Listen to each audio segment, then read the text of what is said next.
Good morning, everybody. This is Nicole Whitlock with eCom Sellers. This is our daily eCom planning session where we go through what you need to do to get started on many different things. But the first thing I want to do is I want to tell you a little bit about myself. So my passion is helping people get started, get focused, get organized, get consistent in their e-commerce business. And so if that's you, if you need some help getting organized, get focused, and get consistent in your e-commerce business, I'm here for you. You'll be able to schedule a free 20-minute coaching session. We'll talk about that in just a second.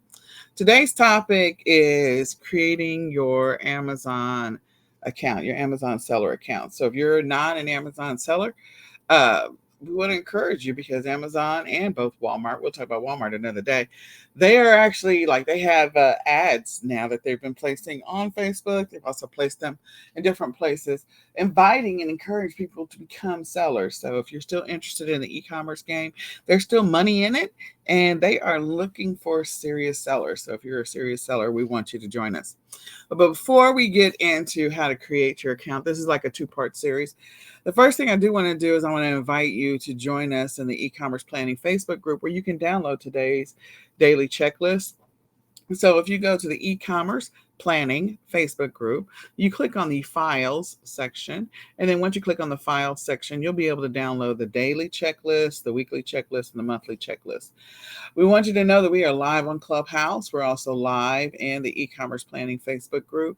So as we go through this, definitely go download that checklist so you can join us in Clubhouse so we can talk about your business if you have any questions or you need an accountability buddy. So now we're going to get into creating your Amazon seller account. This is going to be a two-part series. So the first part of this series is going to be talking about all the pre-work, pre-decisions, and things you need to think about as a seller. The second part of it is the steps you need to take to create your account. So again, if you have not ever created your Amazon seller account, this will hopefully give you some helpful information that'll get you started and get you going. So the first part of this journey is all the pre-work and pre-decisions that you need to make if you're going to become an Amazon seller. So Amazon has two different types of seller accounts. You can sign up for their individual plan, which is 99 cents for every sale you make, or you can sign up for the professional plan, which is $39.99 per month. Now, both of the plans have referral fees. And you need to decide which one you feel like is best for you. I would encourage you to get the monthly plan if you're serious about getting started, because the monthly plan is going to grant you access to more. You'll be able to do more with the monthly plan. You'll be able to see more in your back office. You'll gain access to more categories. And so you will just be able to be more productive if you're getting started in your first 30 days on Amazon.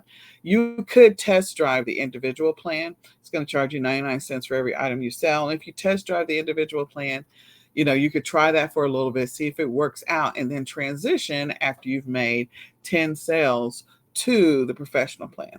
But with the professional plan, again, you won't have as many limitations. And Amazon does a good overview of what's included in each one of the plans on their website. So we encourage you, if you're serious about getting started, don't be restricted on which categories you can sell in. Don't be restricted on what you can gain access to and see. Definitely consider the professional plan and give it at least 30 days. Test run. If you get your $40 back because you have made $40 in profit, that's fantastic. Then you paid zero. But there's always going to be referral fees on the Amazon platform, and Amazon has a lot of different fees. So the next one is you need to decide on what your e-commerce method is going to be. What's your approach going to be? Are you going to do private label? Private label, some people, it's just been so commingled these days because, original private label was you create a product from scratch. And that was the original term for it. Now, these days, people will find a product, and if they find a manufacturer or distributor that will make a slight modification to an existing product and that they can put their brand on it, they call that private label. Yeah, it's not as much work as the original private label definition, but it is a way to get started selling on Amazon. And Amazon is definitely highly favorable to brands. So if you have your own private label brand, then there's going to be a lot that opens up to you. And they also have these lovely sign-on bonuses right now. Now, will they be in effect always? No, but they do have some nice, I won't say sign-on bonuses, nice perks for those people who actually have a brand.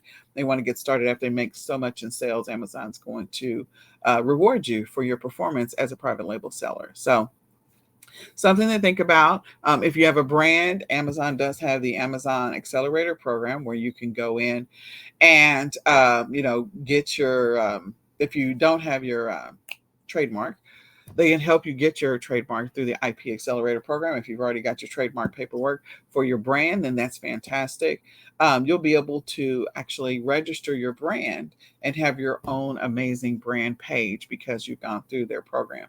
So the brand page showcases more features about your product. So if you're truly building a brand, I would encourage you to do private label. But if you are just randomly purchasing different products and having your brand put on it, and it could be a variety of different products under a variety of different niches and different categories, you may not want to take all of those extra steps to do that because showcasing a brand page may not be beneficial for you.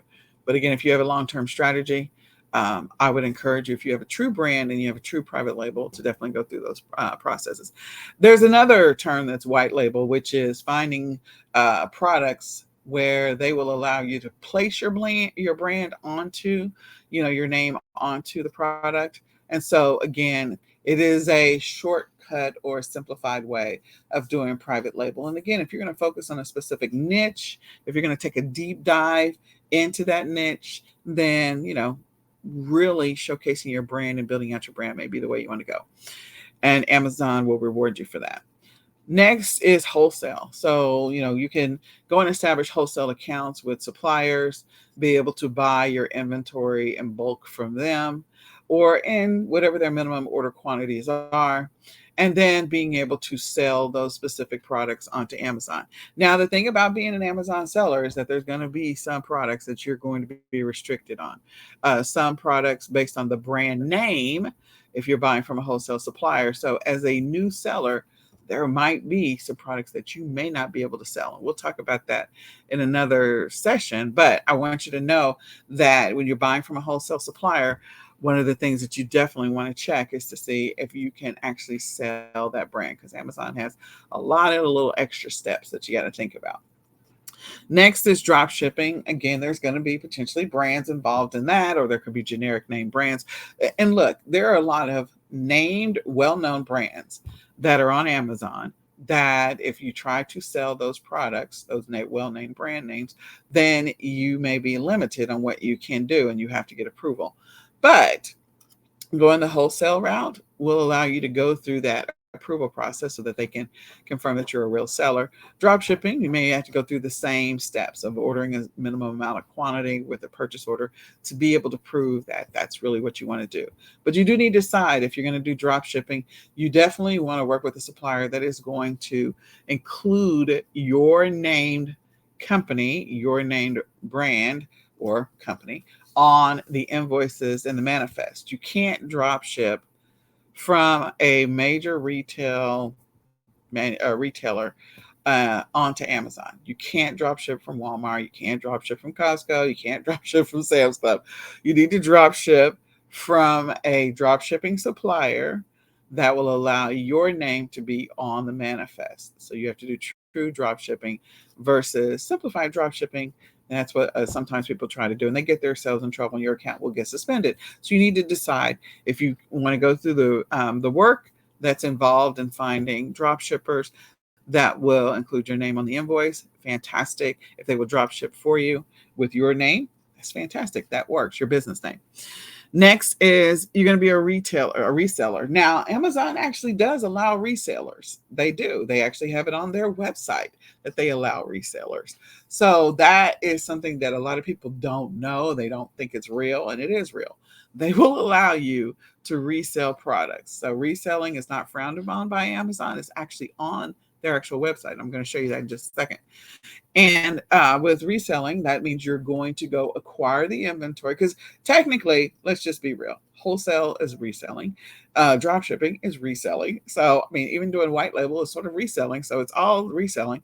But you can acquire inventory by going to a retail store, finding it for a lower price. Maybe they got a deal, a clearance, whatever, and selling it on Amazon for a higher price. So it's called RAOA, or retail arbitrage, online arbitrage, and acquiring inventory using that model and listing it on Amazon is a way to make money. One of them and so you need to decide if that's a method that you want to use. It is a simplified method, and it's a great way to get your feet wet and get some exposure on the Amazon platform. But if you feel like that's you don't want to do retail arbitrage, that's fine as well. I will tell you, of the three that we've named so far, so drop shipping may cost you, depending on who you drop ship from, may not cost you as much money to get started. Private label is probably going to cost you a little bit of money to get started. Same thing with wholesale. So you want to make sure you have the capital to be able to do that. And then reselling, it won't cost you as much money. You can get started with reselling as low as $25. So again, that is another way to get started in the selling on Amazon. And one that I didn't list, and I didn't mean not to list it, is print on demand. Print on demand is another way to get started on Amazon. That is another method of e-commerce. And so print on demand, you can actually use their Amazon merch. You can sign up for their Amazon merch, or you can just go with print on demand suppliers and list your products on Amazon. Again, it's another way to get started. And in some ways, it's similar to like the white label method, which is you're finding specific products and you're putting your brand name on it. Some of them you don't have to actually have your specific brand name, if you're going to create listings, you definitely want to make sure that you go through the process to be able to create the listings, and that you connect with a supplier that maybe has an integration in place so that the orders can be automatically fulfilled, or you can manually fulfill them. It's your choice. Another method of e-commerce is handmade. Amazon does actually allow you to put your products on Amazon, your handmade products. So you need to decide if you've got some products that are amazing. Maybe you're selling some products on Etsy. You do have the ability, depending on what it is and the information, the effort that you've gone through, to include information about the contents of your product or how it's made or whatever, and provide that to handmade. You can get approved and be able to sell your products on Amazon and also on Etsy. So hey, that is an opportunity. So decide on which method of e-commerce is going to work for you. You can do print on demand. You can do private label. You could also do white label. You can do wholesale, drop shipping, reseller, print on demand, or handmade. And that's a decision you have to make. Then you have to make a decision on what your fulfillment method is going to be. Are you going to fulfill the orders? Are you going to use a fulfillment center to fulfill the orders? Or are you going to go through Amazon FBA? If you fulfill the orders, when you get a sale on Amazon, you are responsible for shipping that product to the customer in a timely manner. Okay. If you don't ship it in a timely manner, that's going to affect your seller health, and that long-term could impact your ability to even sell on Amazon. So that's something you need to keep in mind. So if you're going to fulfill it, you want to make sure that you have all of the tools that you need, all your shipping supplies and all of that, to be able to fulfill the orders and send the products directly to the customer yourself. If you're going to outsource to a fulfillment center, you're going to mark your fulfillment method as FBM, which is fulfillment by merchant, or seller fulfilled is what you'll see on the app. Either one, those are two interchangeable. They're the exact same thing. Seller fulfilled and fulfillment by merchant are the same thing. So those are two terms you want to become familiar with. And again, that is you allowing someone else to ship the item to your customer for you. And so as far as Amazon is concerned, that will be considered FBM, or seller fulfilled. Okay.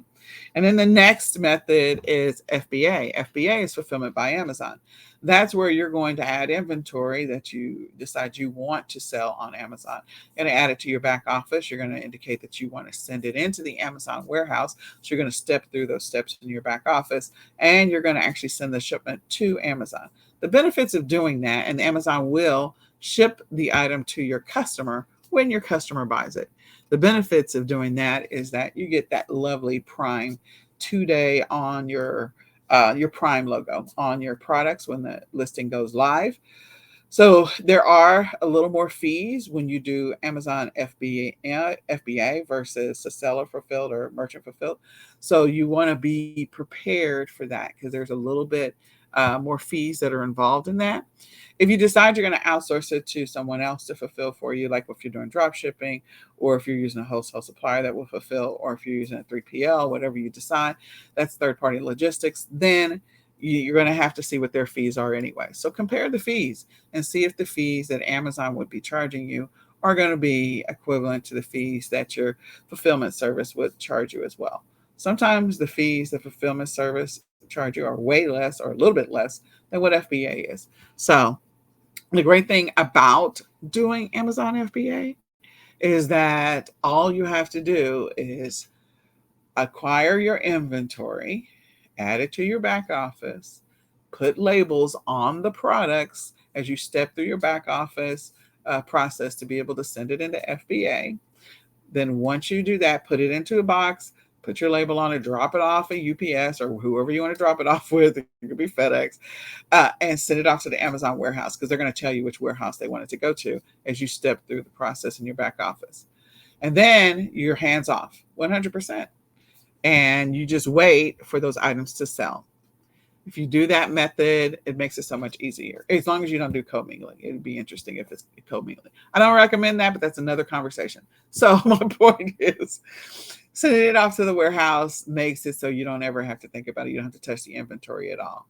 If you decide you're going to do seller fulfilled, even if you're outsourced it to a third party, logistics or fulfillment center, there may be a couple extra steps that you have to be aware of because you're having to, be mindful or monitor what sales come in and making sure that your fulfillment center or any integrations that you use to fulfill the inventory automatically happens. If it doesn't, then you're going to have to answer to Amazon. So FBA, a lot of people like FBA because they're 100% hands off, but just know that there's additional costs to be able to do that. And then the last thing you need to do is you need to compile all your business information. This is just before you create your account. So you need to make sure you have an email address. You need to make sure that you have an address for your business, phone number. You need to have a name. Sorry, I forgot the name first. So you do need to make sure you have a name. Decide on what name you want for your business before you get started. You need an email address, phone number, also a credit card. If you're going to sign up for the professional or the individual, they need to have a way to charge you when your items sell, and or if you sign up for the professional plan. They also need your banking information. How are they going to pay you? So they need that. So you need to grab your banking information. You need your routing number and you need your account number and all of that fun stuff. And then you need your tax info. So the great thing about Amazon is that you can sell under your Social Security number. So that's something you need to make sure that you've pulled that together, whether you're going to do an EIN or whether you're going to do your Social Security number. You can choose either one of them. You do have some guidelines and or expectation. And business insurance. That's the other thing you need to make sure that you also compile as well as you go on this journey. You are going to need business insurance. So I forgot to put that on the slide. It's an afterthought. I apologize for that. But these are all things you're going to need. So make sure you go back and rewatch this video so you didn't miss anything that I forgot to type on here. Okay? So for a lot of people, they say, you know what? You can't, you can create your account and you can create it from your buying account. This is the one thing I'm going to tell you. We highly recommend that you create a new account and not use your purchasing account. Your purchasing account should be just for your purchases, and your selling account should be a separate account with your business email. I would encourage you to not mingle the two. I would encourage you not to add the two together, but make sure, again, that you are creating a new Amazon seller account with your business email address. If you've done that already, if you've already used your buying account to start selling, you can do that, but we don't recommend it. So I hope this information is helpful. In part 2, we're going to go through the steps that you need to follow to get ready to create your account. So definitely go back and watch part 1, and we're going to move on. So I hope you use this information, rewatch this video, and use it to begin the process of preparing to create your Amazon seller account. So if you're ready to turn up the dial on your e-commerce business and get laser focused, we encourage you to grab the 2023 Ecom Planner. You can grab it at myecomplanner.com. It was created for sellers by sellers. It is the ultimate e-commerce planner, and you can use it to plan all of your success for 2023. Be intentional. Don't react to whatever's happening in your world. Actually be intentional and make intentional decisions every single day on the direction you want to go in your business. And if you need a free coaching session, you can go to ecomsellers.com. You can click on free resources and schedule your free 20-minute coaching session.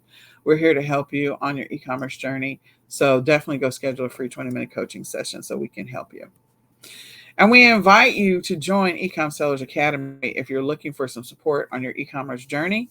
So you can join eCom Sellers Academy at ecomsellersacademy.com. Go join us so that we can help you on this amazing journey that is becoming an e-commerce seller, or, making some adjustments to your current selling strategy. So now we're going to go and review that checklist that I mentioned earlier. That checklist is from the Daily Ecom Planning Checklist. And so you can go into the e-commerce planning Facebook group, go download the checklist, and you can use that as we step through it. After we go through the checklist, then we're going to be talking inside a Clubhouse. So if there are questions that you have, if you need an accountability check-in, you need you want to chat about your business, you want to chat about next steps, then join us live in Clubhouse right now. So you can join there right now, so that we can talk about your business and we can talk about where you are in your journey or any questions that you have. And with that, let's go through the e-commerce planning checklist for today. All right, so the daily ecom planning checklist is intended to help you to be intentional and to be consistent in your business. And if that's one of the things you're challenged with, I would encourage you to follow this every day. We do encourage you to invest 15 minutes in the morning and 15 minutes in the evening in your business. 15 minutes in the morning when you wake up, maybe after you've had your coffee, and 15 minutes at night just before you go to bed, either one of those. So that way you have the opportunity to plan your success and be intentional about your success every single day. The momentum that you'll gain in your business just by going through this on a daily basis is going to be amazing. The other thing is that this daily checklist, whether you follow the daily, the weekly, or the monthly, are all designed to help you from a generic standpoint. It doesn't matter what e-commerce method you have or what platform you're selling on.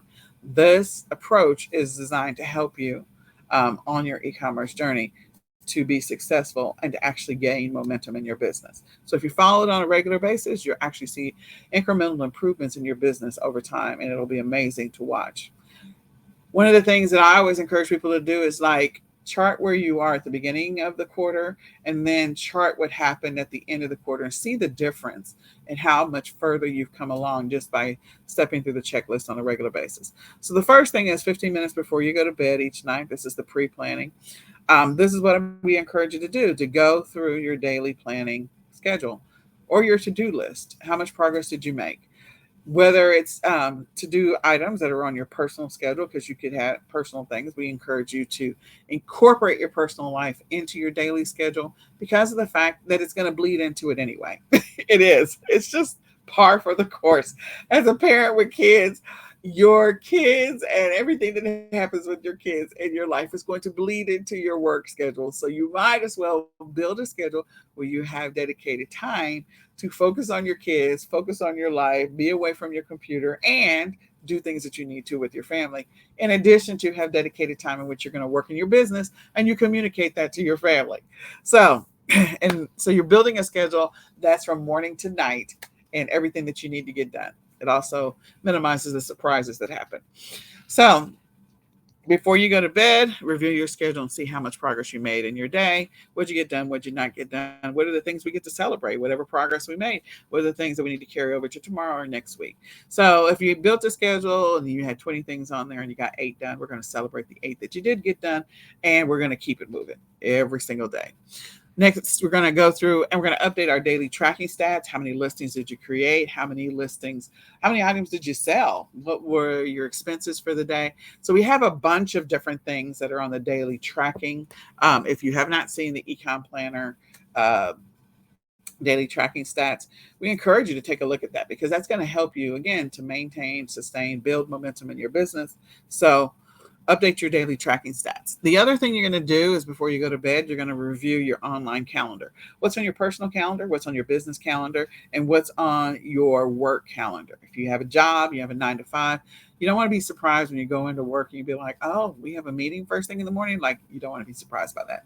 The other thing is, going through your personal calendar. So if you have doctor's appointments today or dentist appointments, like you're not caught off guard that you completely forgot it because you were so immersed in 9,000 other things. Get a little more organized, put those things on your calendar so then that way you're not thrown off. So I use my online calendar. I love using Gmail. It's much easier. I also use it for my business as well. And then if you have some business things that you needed to get done that are extremely important, maybe you were talking with a wholesale supplier, you intended to follow up with them because they told you to check back after a certain date to see if they had it in purple or blue or whatever the case may be, then you want to follow up with them. So put those kind of things, reminders onto your online calendars. Double check to see what you got going on for tomorrow. And then last, build your schedule for tomorrow so that way it's an inclusive schedule of what's happening in your entire day, not just what's happening, what you plan on working on in your business. So put your entire day. So then that way, as you step through the day, it's a reminder of what you need to come back to if you get sidetracked, if you get, pulled off into something else. If a true emergency happens, you can get your train back on the tracks every single day by going back to your daily plan. So the next thing is in the morning today, right now, after you've had your coffee, maybe did your yoga stretches. Now we're going to go ahead and talk about the 5 things you need to do today. So the step 1 of the process is to review your schedule from yesterday. Sometimes we forget things, sometimes we miss things. And our goal is ultimately to build as much of a inclusive schedule in the future as possible. And the only way you're going to do that is that you learn from the past and that you're also including things. Include all the little things, because what that will show you potentially over time is that there may be a pattern of, hey, I never realized I'm always contacting this supplier every Monday. And I never noticed that before because I wasn't really keeping track of it. It was just not of a thing I did. And now I realize it's a real thing. So I need to put on my schedule for the future. So your goal is to always build a better schedule for that day than you did in the past. You always want to build a better Wednesday schedule, a better Tuesday schedule. And so the only way you're going to do that is to be as inclusive as possible and to not overlook things. So write it all out, include everything that you did for the day. And that is personal and business, because you may also find some patterns in your personal life as well. Step 2 is to review and update your weekly priorities and your weekly habits. Every day, again, we have things that are happening for our weekly priorities. We have things that are happening, our weekly habits, and these are things that you build in your weekly planning session. What are the things that you're tracking this week? Is it that you're tracking whether or not you're going for a walk every single day? Is it that you're tracking that you are creating 10 listings every single day? Is it that you're tracking, what are you tracking? And what's your progress towards those things? Also, what's the priority? This is the second full week in October. So for the second full week in October, what did you say you wanted to focus on in your business? Who are you contacting if you're going to acquire inventory? Where are you sourcing? If you're going to actually go do retail or online arbitrage, what products are you ordering around this time that you wanted to make sure you didn't miss from last year? So again, you probably had some things in your weekly planning session that you should be focusing on in the second week of October. Next is glance at your monthly plan.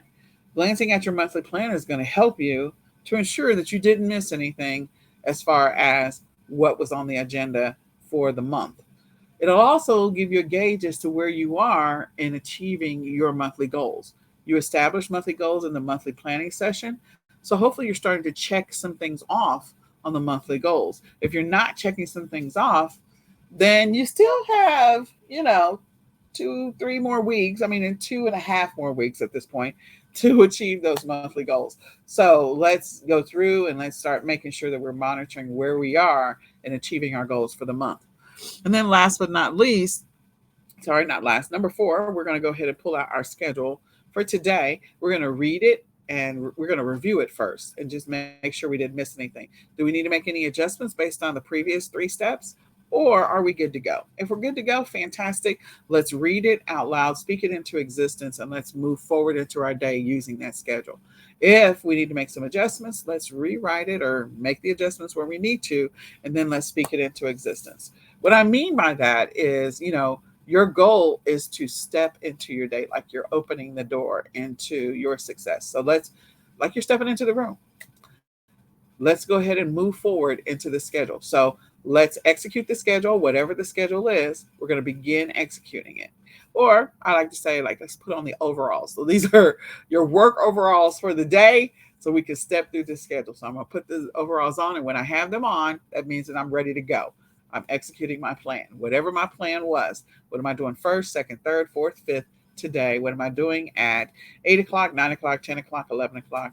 Or again, what am I doing in the morning or the afternoon or the evening? Some people don't like to put a time on when they do what. Some people just like to say, these are some of the things I need to get done in the morning. These are the things I need to get done in the afternoon. And these are the things I need to get done in the evening. And the great thing is that my eCom planner will allow you to be able to organize your day like that. And then last, step 5 is to go ahead and build a preliminary schedule for tomorrow. Again, planning for your future success. So go ahead and build a preliminary schedule for tomorrow. Identify the one thing so that if anything, if things go wrong, there's a true emergency, that you can at least accomplish one thing in your day and you have a sense of accomplishment. When people step through their schedule and they don't feel like they made any progress on it, then they become deflated and they're demotivated. And we don't want you to be demotivated. We want you to stay engaged in your schedule and stay engaged in your business. That's how you gain momentum, through the consistency and feeling like you're making some progress. So if you need to use the checklist method where you check things off, that's fantastic. If you're putting a line through it, that's fine. If you want to assign what you're doing each hour, that's also fine. You need to be prepared for any of the methods, but just make sure you're doing it on a regular basis. You may want to switch up the methods over time and decide, I like this method better than another, and that's fine as well. So the only thing that we want you to think about at this point is think about anything that can interrupt, disrupt your routine. You're working to build a routine. And much like people work on building a routine at the beginning of the year, when there's a New Year's resolution, when there is a break in the pattern, in other words, there is something that disrupts the routine, that's breaking the pattern that you're trying to establish. Pattern is your routine. Then they stop. So they stop going to the gym, they stop eating well, they stop whatever. It's like, oh, I just wanted this bag of potato chips. And so now you're back eating the carbs if you were doing the keto diet because you broke your routine. Going to the gym, it's like, oh, okay, well, today I just don't feel like it. My leg hurts. Okay, now you have a reason. You've broken the routine. And now every other time that you're thinking about not going to the gym, there will always be a reason. That's why people always talk about, at the beginning of the year where there's a bunch of people that sign up to go to the gym in January, and the gyms are crowded. And then by February, it starts to thin out a little bit more. And then March, it's more like crickets. There might be an uptick after spring break, and then it goes back to being crickets again. So the rest of the year, the regular gym goers are like, yay, all the other people that had New Year's resolutions are gone. Yeah, because they didn't have a plan for success. So you need to be prepared for the disruptions, interruptions that happen in your life. They're going to happen. It's just par for the course. So you need to have a strategy on how you can stay on track. Get your train back onto the tracks every single time you get derailed. There's going to be things that are going to happen, and your mindset and your willpower and being organized is going to help you to get your train back onto the track much faster. So be prepared for those things that are disruptions in your routine or potential disruptions in your routine. And I am talking about, things that are in your control. There's a lot of stuff that's in our control that we just blame. Oh, I didn't remember I had that appointment today, so now I guess I won't work in my business. You can't use that as an excuse. So whatever you've got coming up, be aware of what's coming up on your schedule so you're prepared for that, and make adjustments to your routine to accommodate your business in that change. Things like maybe you have a family member that's going out for outpatient surgery and you got to take care of them for a week. Put together a strategy on how you can maintain as much as possible your business, maintain your own household, and care for that person simultaneously. Yeah, that's a lot. It's an increase in stress. Maybe your goal was to list 10 items per day, and maybe you need to drop it down to 2 items per day during that window, or at least 1 item per day. At least you're keeping the routine of creating listings, and then you can go back to 10 items per day after you're done caring for that person for the next week. And instead of just putting a week that you're going to have to do this, put 2 weeks just in case the recovery doesn't go as well. That way, again, you're not putting a hole in your business operations and you're still executing some of the daily steps that you had planned in your business. So think about those things that may disrupt or interrupt your routine in any kind of way and plan for them and make adjustments to your schedule accordingly. So I hope this information is helpful. I hope you use this in your business and in your e-commerce journey. My name is Nicole Whitlock, and my passion is helping people on their e-commerce journey. If that's you, you're welcome to schedule a free 20-minute coaching session with me by going to ecomsellers.com, clicking on freebies, and scheduling a free 20-minute coaching session with me. So my passion is helping people on their e-commerce journey, getting focused, get successful, get consistent in their business. So if you're interested in having another conversation or having a further conversation about your business, you can join me on Clubhouse right now and let's talk about where you are. Let's talk about what I can do to help you or give you some suggestions and some things to think about. And with that, we're going to say goodbye for now. Bye, y'all.